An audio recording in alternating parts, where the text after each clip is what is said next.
Superfast न्यूजचे प्रायोजक गोकुळ. आ आ आई yes ब ब बदक क क कणीदार,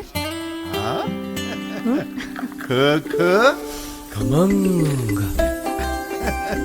ग ग गोकुळ तू हा.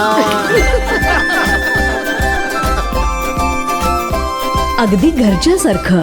कणीदार, खमंग म्हणजेच गोकुळ तूप. जयपूर विमानतळावर मोठा अपघात टळला. एअर इंडियाच्या विमानाचा रनवेला स्पर्श होताच पुन्हा उड्डाण. धार्मिक विधी आणि मंदिराच्या गाभाऱ्यातील प्रवेशाचे नियम ठरवणं हा न्यायालयीन विषय नाही, सर्वोच्च न्यायालय. लोकनेते अजित पवारांचं अकाली निधन अत्यंत धक्कादायक आणि दुःखद. पंतप्रधान नरेंद्र मोदींकडून शोक. विमानात कोणताही बिघाड नव्हता. अजित पवारांच्या विमान अपघातानंतर कंपनीच्या मालकाचं स्पष्टीकरण.